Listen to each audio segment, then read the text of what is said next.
노아는 인류의 시도 아담에게서 계산을 해보면 10세손 정도 됩니다.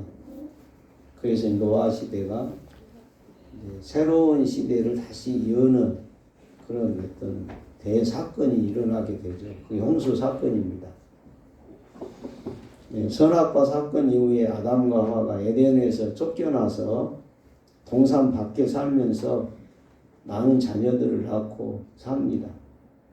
사람들이 이 땅에 점점 늘어나는데 사람이 늘어남과 동시에 죄악도 더 퍼져갔다. 성경의 기록입니다. 그래서 당시 상황을 하나님은 이렇게 말씀을 하십니다. 창세기 6장에 보면 여호와께서 사람의 죄악이 세상에 가득함과 그의 마음에 생각하는 모든 계획이 항상 악할 뿐임을 보시고 땅 위에 사람 지으셨음을 한탄하사 마음에 근심하고 이르시되 내가 창조한 사람을 내가 지면에서 쓸어버리되 사람으로부터 가축과 기는 것과 공중의 새까지 그리하리니 이는 내가 그것들을 지었음을 한탄함이니라 하시니라. 그러나 노아는 여호와께 은혜를 입었더라. 하나님이 노아를 그 시대의 남은 자로 택정해 놓으셨다는 것입니다. 그래야 새로운 시대를 또 열 수 있기 때문에 그런 것이죠.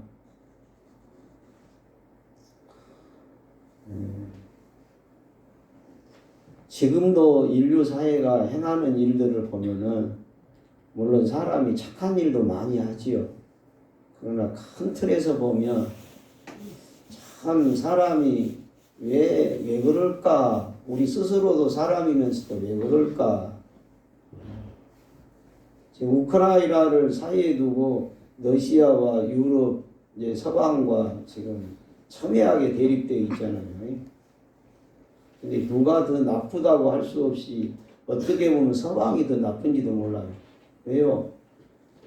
러시아에게 있어서 우크라이나를 뺏기면 우크라이나가 서방에 편입이 돼버리면 자기들의 턱 밑에까지 올라와 버리는 거예요. 그러니까 우크라이나를 내줄 수가 없는 거예요. 자기 안보를 위해서. 근데 서방에서는 그렇게 우겨 짜가지고 꼼짝 못하게 만들려고 또 그러는 거예요.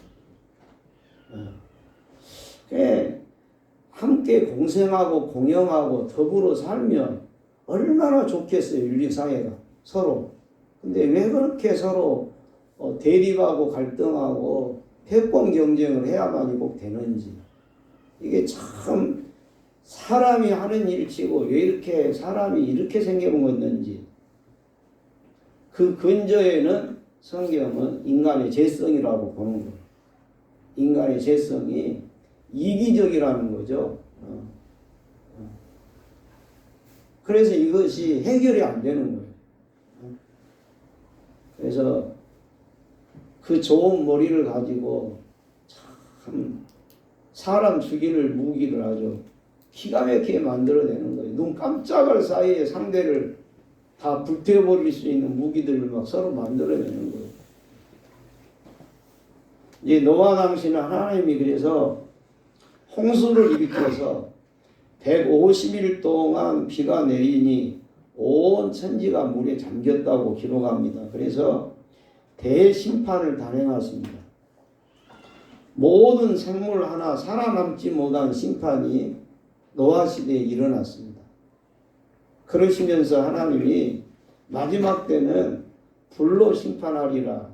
베드로전서 3장에 기록이 되고 있어요. 노아 당시는 물로 심판하는데 이제는 다시는 물로 세상을 심판하지 않을 것이다.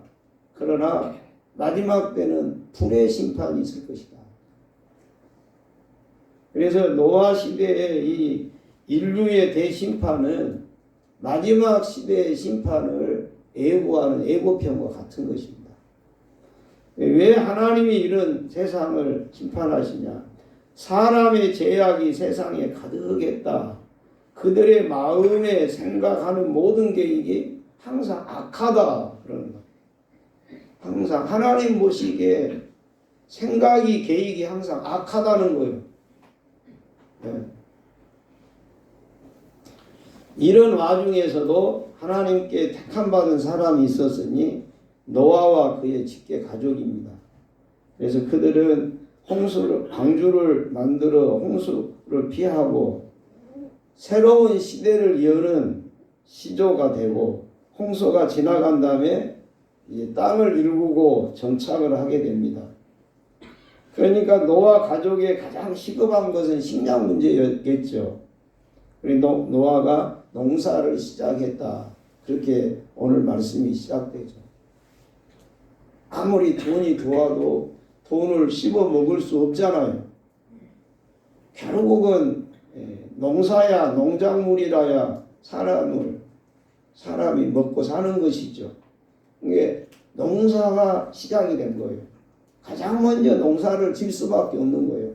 그래야 인간의 이 식생활이 가능하기 때문에 그런 것입니다.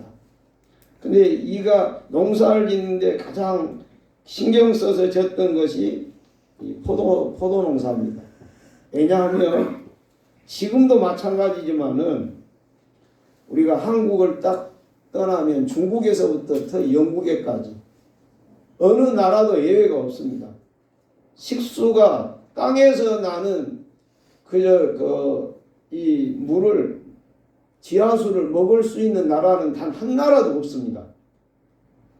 전부 석회수입니다. 그러니까 이 중동도 마찬가지예요. 그래서 당시 포도주는 물을 대처할 수 있는 귀한 음료입니다. 이 사람들은, 유럽 사람들도 지금 가면 맥주나 포도주는 그냥 우리 물하고 똑같은 거예요. 오히려 식수가 공장에서 이제 정제돼 가지고 나오는데 싼 맥주값보다 물값이 더 비쌉니다. 지금 유럽 가면 물값이 더 비싸요.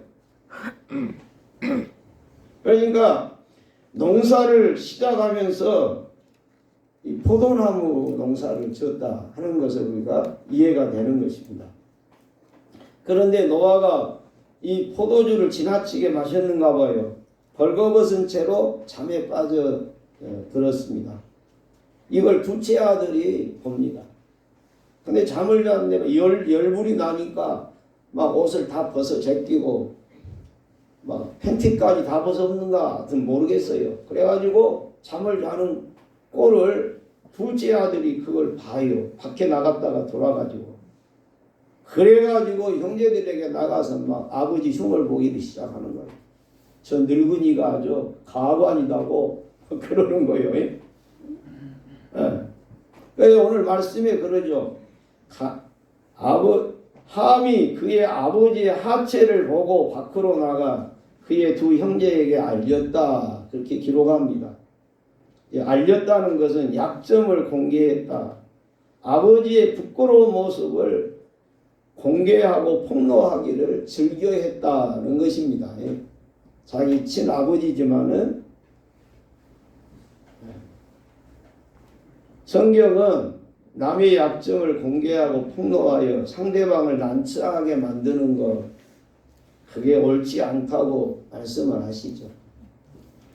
우리가 지금 대통령 선거를 앞두고도 막 이 폭로의 시대죠. 그러니까 어찌 보면 너무 추접하고 너무 더럽게 그렇게 선거를 치르면 이기고도 지는 것이 아닌가 싶어요. 과정이 선해야 승리를 해도 그 감격스러운 거지.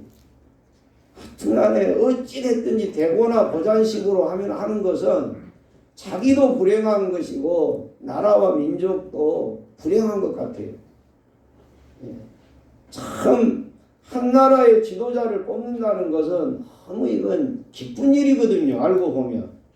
그러니까 참 축제 분위기를 만들어내면서 서로 선의의 경쟁을 하면서 대통령 선거가 치러져야 맞는데 너무 추잡하게 10년, 20년 지난 것을 또 파내고 또 긁어 파고 또 희집고 늘 그 짓을 하면서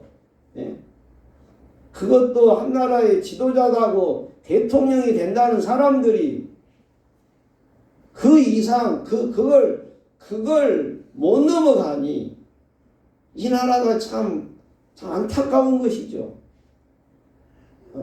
그렇게 해가지고 된들 그 무슨 영광이 있겠느냐는 생각을 우리가 해봐야 되는데 우선 급하다 보니까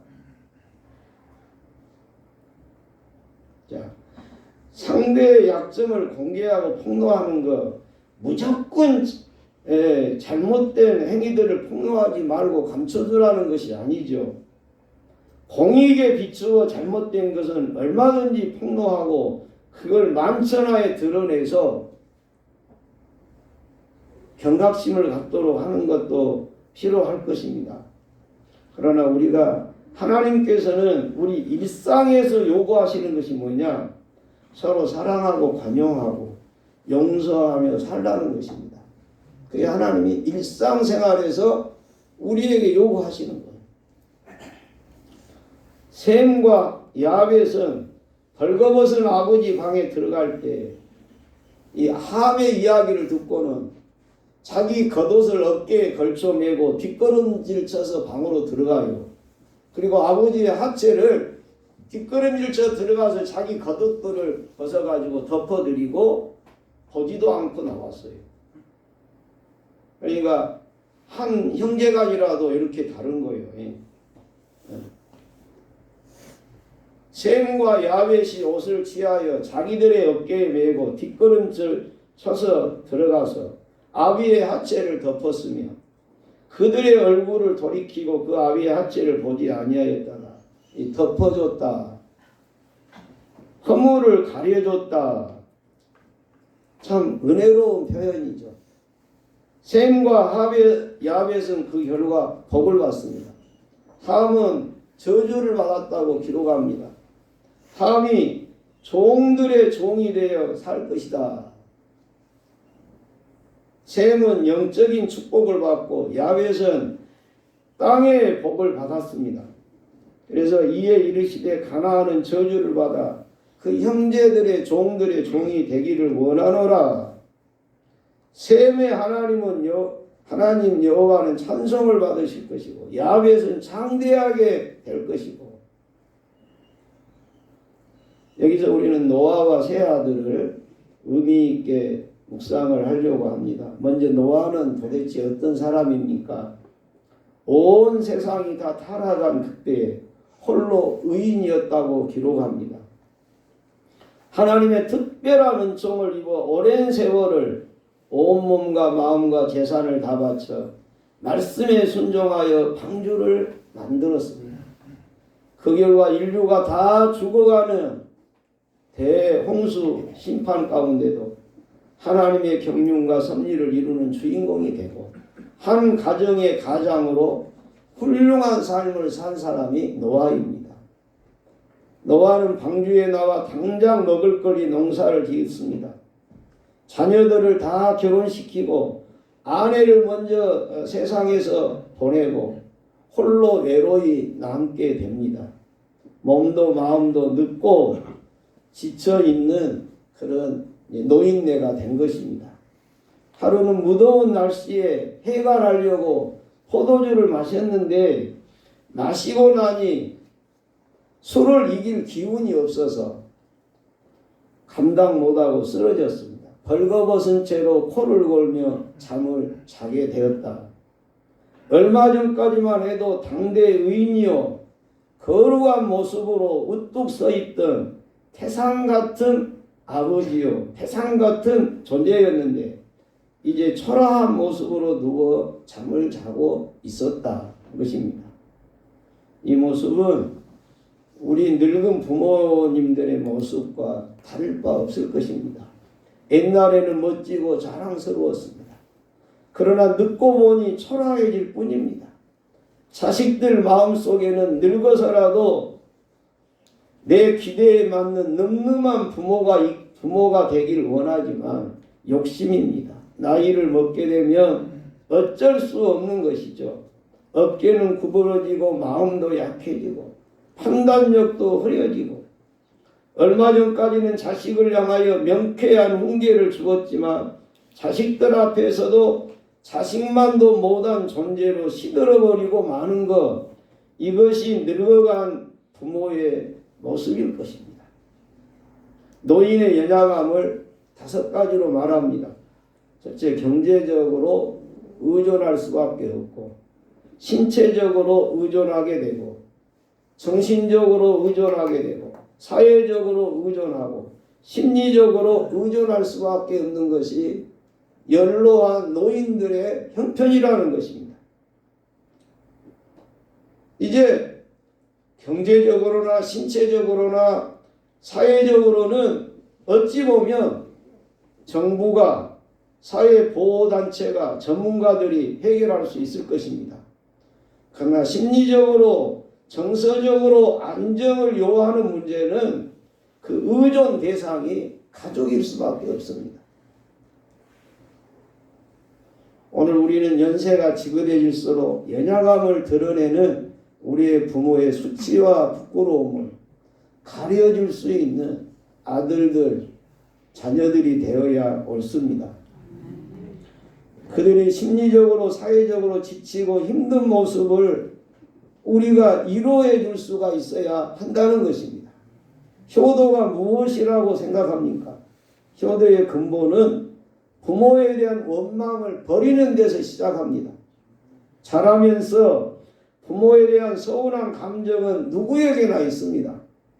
그리고 내가 자라 어른이 되고 늙으신 부모의 초라한 모습을 보게 되니 나도 모르는 사이에 과거의 서운한 감정으로 부모를 무시하게 되고 홀대하게 됩니다. 바로 효도는 이러한 생각을 버리는 데서 출발을 하는 것입니다. 그리고 그들의 노고와 그들의 수고에 대한 우리의 그 애틋한 마음을 가지고 지금 참 초라해진 그들을 우리가 마음으로, 심리적으로, 정서적으로 안정을 느낄 수 있도록 우리가 도와드려야 하는 것입니다. 스페인의 아라곤 왕에 대한 재미난 이야기가 있는데, 어느 날 왕이 신하들을 데리고 보석상을 방문합니다. 주인과 보석을 흥정하고 있는 동안 신하들은 여기저기 보석을 구경을 했어요. 이제 가게를 나올 때 보석상이 당황한 얼굴을 하고 뒤쫓아왔습니다. 아주 비싼 다이아가 하나 없어졌다는 거예요. 왕이 그 말을 듣고 신하들에게 모두 보석 가게로 다시 돌아가자고 명령을 합니다. 보석 가게에 들어간 왕은 보석상 주인에게 소금이 가득 담은 항아리를 하나 내와라고 해요. 탁자 위에 올려놓고는 신하들에게 각자 소금 항아리에 너희들의 주먹을 다 넣었다가 꺼내라고 그럽니다. 그렇게 한 다음에 항아리에 소금을 탁자 위에 다시 부었더니 소금 속에 다이아가 나왔습니다. 이 왕이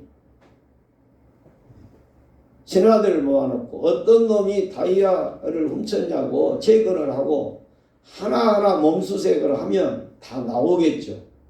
그런데 이 왕이 이 허물진 신하들 덮어주려고 그런 것입니다.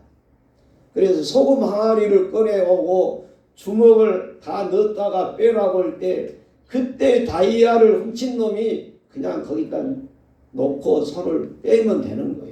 그러니까 누가 훔쳐간지 모르도록. 그러나 다이아몬드가 이제 주인에게 다시 돌아가게 한 거죠. 참 훔친 사람이 얼마나 창피하고 부끄럽고 죄인이 될 판인데 왕이 배려를 했다는 것입니다. 그러니까 그 왕에게 신하들이 너무 충성을 하는 거예요. 너무 훌륭한 왕이시잖아요.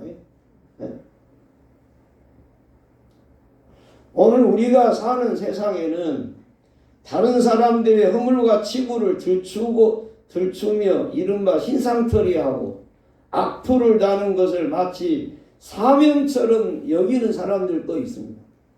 아주 뭐 사명으로 악플을 다하는 거예요.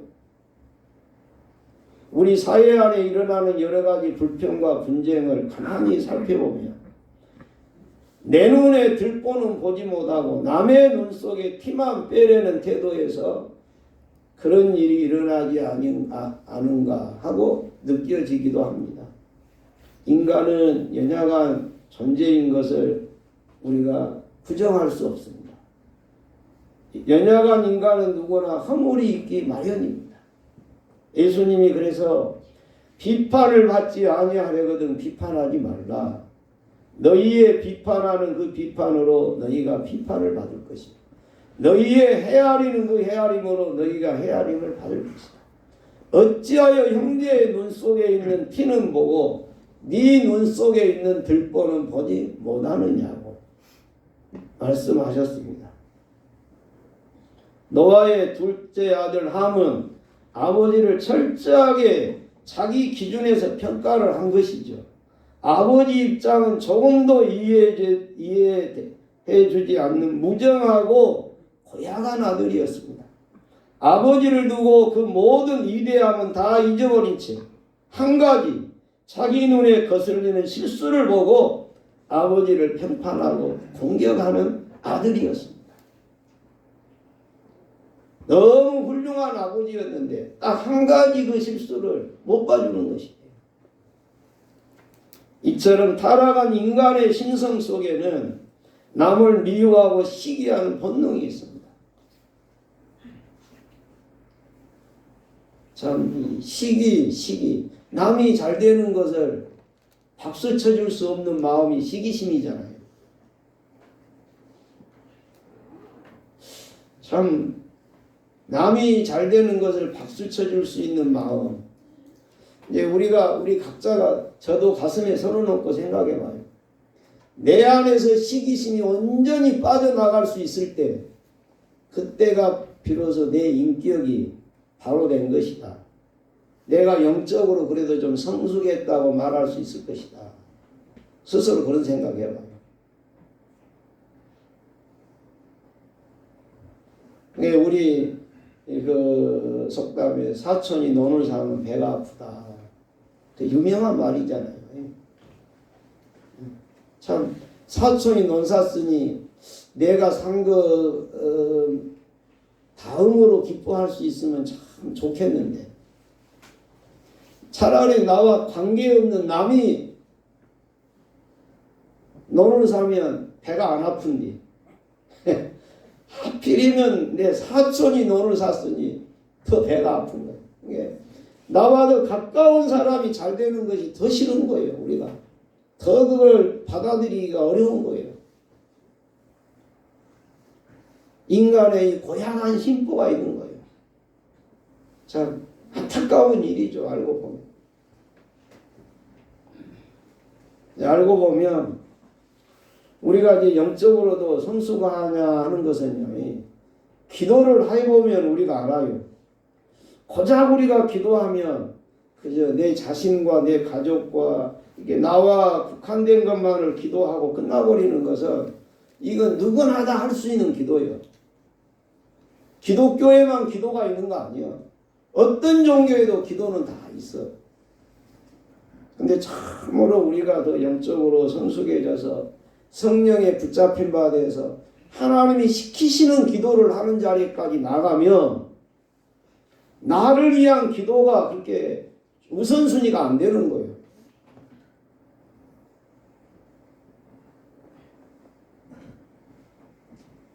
인류 사회를 위하여 기도하고 나라와 민족을 위하여 기도하고 그것이 더 급한 것을 알게 돼요. 그러다가 나를 위한 기도는 시간이 모자라서 그냥 못할 때도 있는 것이에요. 그러니까 정말로 성경 그러죠. 우선순위가 뭐냐? 하나님께 영광이라고 하잖아요. 그리고 교회에 덕을 세우는 거잖아요. 이웃을 사랑하는 거잖아요. 그리고 나를 사랑하는 거거든요. 근데 타락한 이후 우리 본성은 나를 사랑하는 것이 먼저란 말입니다. 그리고 그것이 이웃을 사랑하는 대로 넘어가기가 너무 오랜 세월 걸리는 거예요. 나라와 민족을 위해서 사는 것이 참 힘든 거예요. 인류 사회를 위하여 사는 것이 힘든 거예요. 근데 정말로 오늘 이 시대에 하나님의 마음을 품고 성령에 붙잡힌 바 되어서 하나님이 시키시는 기도를 하는 사람들이 이 인류 사회를 붙들고 있다고 나는 믿습니다. 우리 한국 사회도 그런 사람들이 그런 기도의 끈이 이 사회를 견고하게 붙들고 있는 거예요. 사실상 대통령도 알고 보면 얼굴마담이에요. 얼굴마담. 정말로 이 나라를 붙들고 이 나라를 지키는 사람이 누구냐? 정말로 주의 마음을 품고 기도할 수 있는 사람. 나 개인적인 이기주의에 사로잡히지 않고 기도할 수 있는 사람. 그 사람들이 이 나라 이 민족을 붙들고 있는 것이라고 저는 믿습니다. 대통령 얼굴 마담인 거예요. 알고 보면. 얼굴 마담이지 뭐.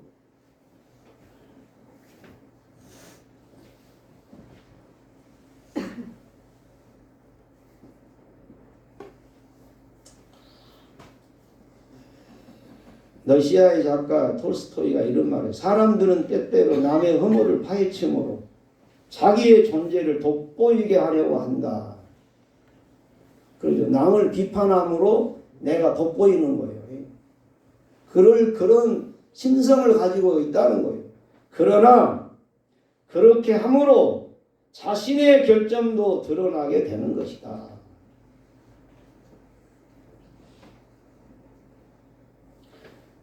누구나 죄로 인하여 타락한 인간의 심성이 변화되지 않는 한 남을 정죄하고 시기하고 질투하며 살게 되는 것이죠.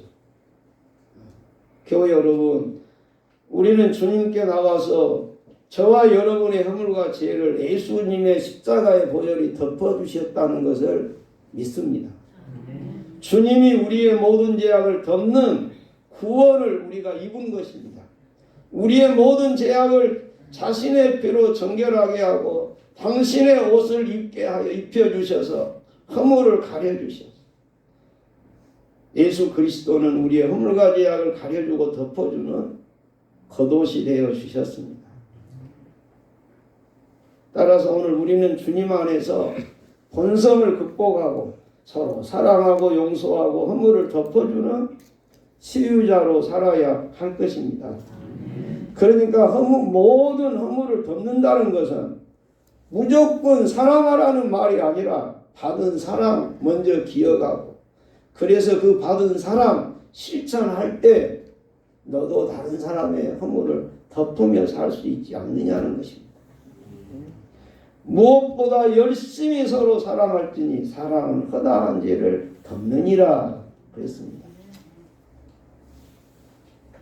첫째 아담도 또 새로운 시대의 시조 노아도 비슷한 것이 있어요. 아담은 자신의 범죄로 수치를 느꼈을 때 하나님이 그에게 가죽옷을 입혀 그 허물을 가려주십니다. 노아도 수치가 컸는데 두 아들이 그의 수치를 가려주고 덮어줬습니다. 인간은 인간입니다. 부끄러움과 허물과 죄악이 인간의 숙명인 것입니다. 그 부끄러움을 까발리면 까발릴수록 길이 없습니다. 가려야만 되는 것입니다. 물론 직업사 검사들은 그런답니다.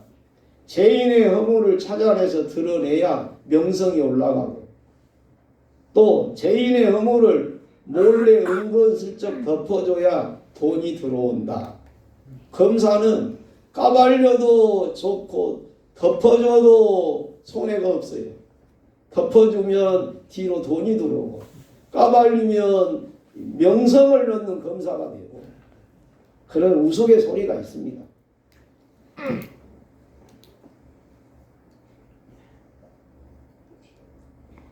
그러나 가려질 때 치유가 일어나고 회복이 있고 축복이 있는 것을 우리는 잘 압니다. 그래서 우리가 서로 살면서 웬만한 것은 서로 덮어주면서 사십시다. 세상이 어찌됐든지 간에 우리 예수 믿는 사람들은 그런 마인드를 가지고 세상을 사는 거예요. 그죠? 웬만하면 덮어주고 가는 거예요. 네. 이걸 까발려서 공익을 위한 것이라면 몰라도 그렇지 않은가 하면 덮어줄 수 있는 마음. 어느 음악회에 일어난 일이랍니다. 오케스트라를 지휘하는 지휘자가 가난한 음악가예요. 이게 이제 애복을 입고 지휘를 하는데 이 옷이 낡아가지고 지휘를 하다가 옷이 찢어져 버려요. 찢어졌어요.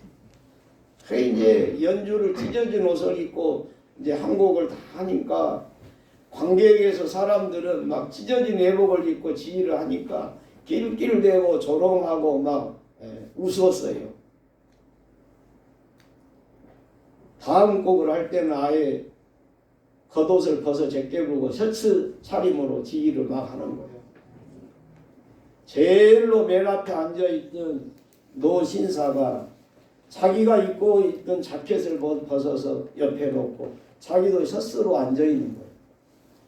그걸 보고 사람들이 너도 나도 다 자기 옷을 다 벗고 셔츠 바람으로 지휘자와 함께 공유를 한 거예요. 그래서 그 음악회가 너무나 감동스러운 음악회로 맞춰졌다는 것입니다.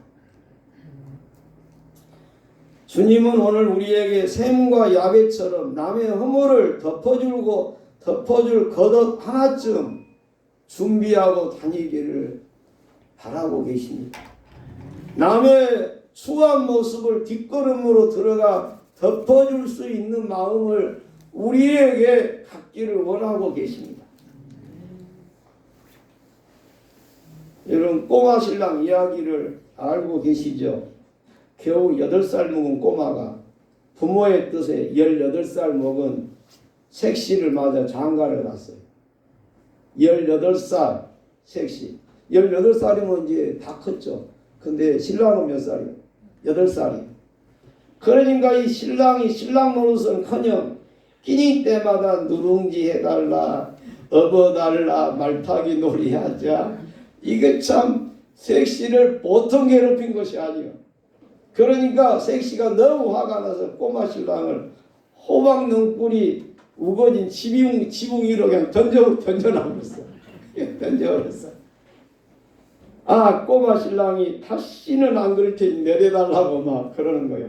그래도 들은 척 않고 그냥 뒀어요.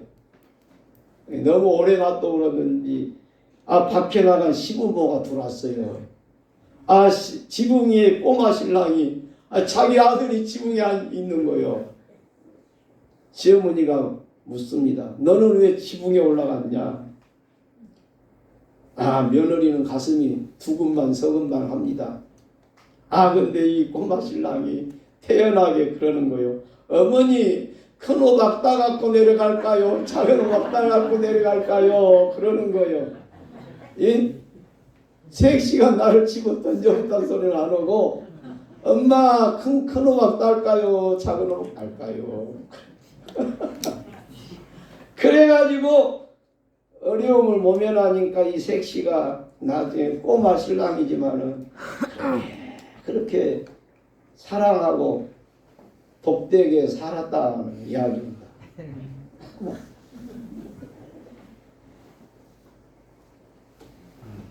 부끄러운 것을 감춰주는 사람, 덮어주는 사람, 미움과 다툼이 만연한 세상에 진정 하나님의 사랑을 경험하고 그 사랑으로 다른 사람의 허물을 덮어주는 사람, 우리의 허물을 덮으시고 아름답게 하신 주님을 따라 샘과 야벳의 모범을 따라 우리도 남의 허물을 덮어줄 수 있는 겉옷 하나쯤을 항상 준비해서 가지고 다닙시다.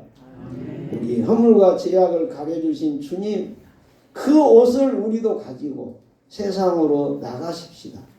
이것이 바로 우리 주님께서 우리에게 바라시는 일이 될 것입니다. 기도합시다. 주님, 우리의 죄와 허물을 용서하여 주셔서 감사합니다. 이제 우리도 가족과 이웃의 허물을 가려주고 덮어주는 사랑을 실천하게 하옵소서. 매섭고 가혹한 세상에도 용서와 사랑과 치유의 통로로 쓰임받는 저희들이 되어 살게 하옵소서. 주 예수님의 이름으로 기도합니다. 아멘.